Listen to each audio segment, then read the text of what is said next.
GPS signal lost.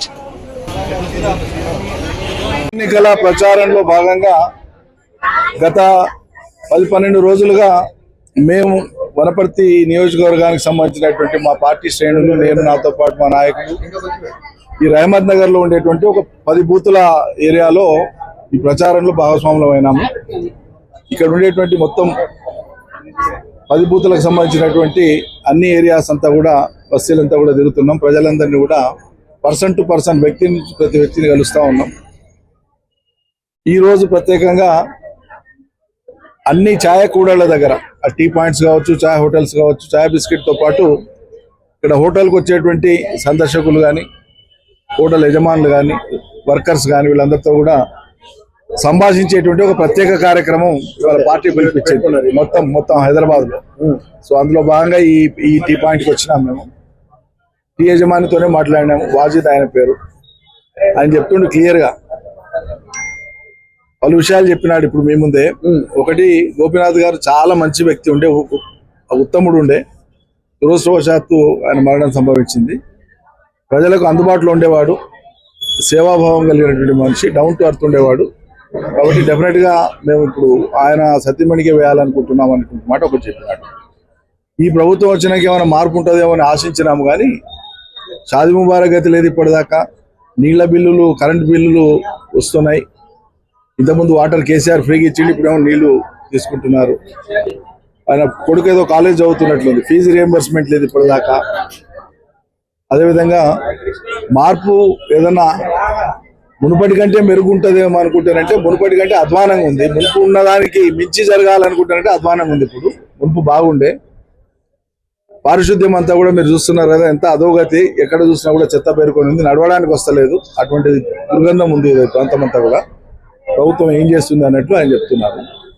మేము ఒకటే ఈ సందర్భంగా చెప్పేది, ఈ ప్రభుత్వానికి, కాంగ్రెస్ పార్టీకి కానీ, కాంగ్రెస్ ప్రభుత్వానికి కానీ తెలంగాణ రాష్ట్రాన్ని నిర్మాణం చేయాలి, నవనిర్మాణం చేయాలనేటువంటి భావన ఏనాడు వాళ్ళకి లేదు. విధ్వంసమే వాళ్ళకి తెలుసు.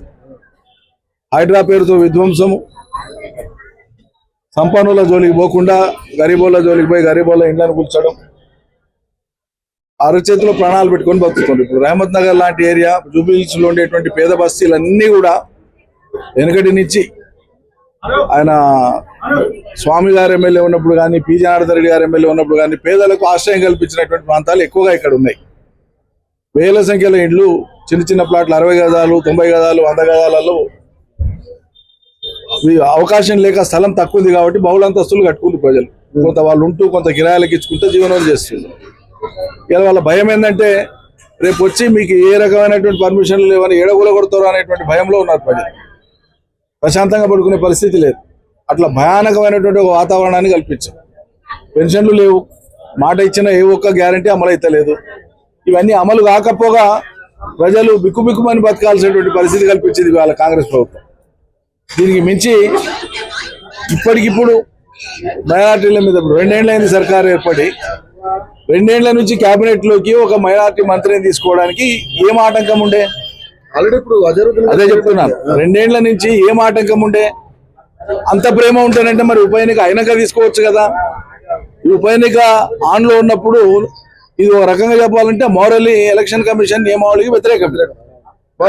కంప్లైంట్ చేశారని కూడా అఫ్ కోర్స్ కేబినెట్ లో మైనారిటీ ఉండాలని మొదటి నుంచి మేము డిమాండ్ చేస్తున్నాం, కోరుతున్నాం.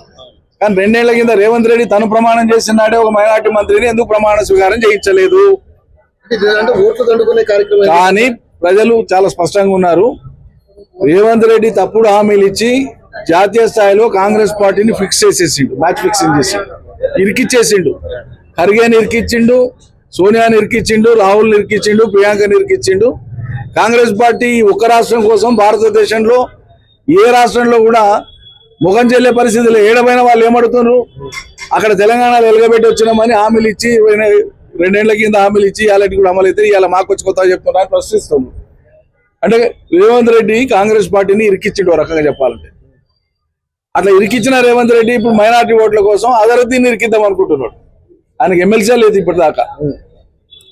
సరే రేపు అవుతుందా కాదా తెలియదు. ఇంకా పెండింగ్ లో అజరుద్దీన్ ఒక క్రికెటర్ గా దేశంలోని చాలా మంది ఆయనను అభిమానించిండు, గౌరవించిండు. నేను కూడా ఒక అభిమాని ఆయన క్రికెటర్ గా. ఆయన క్రికెట్ ప్రతిభకు ముగ్ధులైన వాళ్ళమే అందరం. కానీ ఈ రోజు పరిస్థితులలో ఆయన మంత్రి పదవి ఆశ చూపినంత మాత్రాన ఇట్లున్న మాటలు ఇట్లా టిల్ట్ అయిపోతారా, తిరుగుతారా? అంటే ప్రభుత్వానికి ఉండేటువంటి అవివేకమైనటువంటి, ముందు చూపు లేనటువంటి, స్వార్థపూరితమైనటువంటి ఒక వైఖరిని తెలియజేస్తుంది ఇదంతా కూడా. ఇంత తెలుసుకోలేనంత అమాయకులు అనండి ప్రజలు. ఎంఐఎం క్యాండిడేట్ ఎవరిని పెట్టలేదు కాబట్టి ముస్లిం ఓట్స్ అన్ని కూడా కాంగ్రెస్ వైపు ఉంటాయి అనేది ఒక రకమైనటువంటి. ఏమీ లేదు అట్లా. మీరు వేగోటాలు తీసుకొని పోయి ముస్లిం ప్రజల ముందు పెట్టాడు కండి. గత 10-12 రోజులుగా మీ మిత్రులు వివిధ ఛానళ్ళ వాళ్ళు, యూట్యూబర్లు అడుగుతున్నారు కదా, ఎవరైనా మేము కాంగ్రెస్ కి వేస్తామన్నా ముస్లింలు కనిపించింది మీకు? हम बराबर केसीआर को डालेंगे, जो करे हमको आज तक जो करे केसीआर ही करे. शादी मुबारक दिए केसीआर दिए, फीस रियम्बर्समेंट दिए केसीआर दिए, गोपीनाथ साहब नला रखा है, करंट लाए, ड्रेनेज कराए, रोडा दलाए, लाइटा दलाए, हर कोई सहूलत गोपीनाथ साहब करे और केसीआर साहब करे. इन्हें क्या करा बोल के हमको डालते చెప్తున్నారు. ఈయన ఏం చేసినని మేము వేస్తామండి? మమ్మల్ని ధోకా చేసింది కాంగ్రెస్. ఒకటే చేసింది, ముస్లింలకు మోసం చేసింది కాంగ్రెస్. చేసినటువంటి ఒకటే ఒక గొప్ప పని ఏంటంటే ముస్లింలను మోసగించడమే కాంగ్రెస్ చేసిన పని. ఇవాళ అజరుద్దీన్ కు మంత్రి పదవి చూపడం ద్వారా కూడా మరో పెద్ద మోసానికి పాల్పడింది. చిత్తశుద్ధి ఉంటే, నిజాయితీ ఉంటే 20 నెలల కింద నేను ఇంతకుముందు చెప్పినట్లు రేవంత్ రెడ్డి ప్రమాణ స్వీకారం చేసినాడే ముఖ్యమంత్రిగా ఒక ఉప ముఖ్యమంత్రినో, ఒక కీలకమైన శాఖలోనో ఒక ముస్లిం మైనారిటీ అంతమంది నాయకులు ఉన్నారు కదా, వాళ్ళకు పార్టీకి పనిచేసిన వాళ్ళు ఉన్నారు కదా. మరి వాళ్ళని ఎవరిని చేసుకోకుండా ఇప్పుడు మాత్రం ఎందుకు పెడుతుండ్రు? అది స్పష్టంగా కనిపిస్తుంది.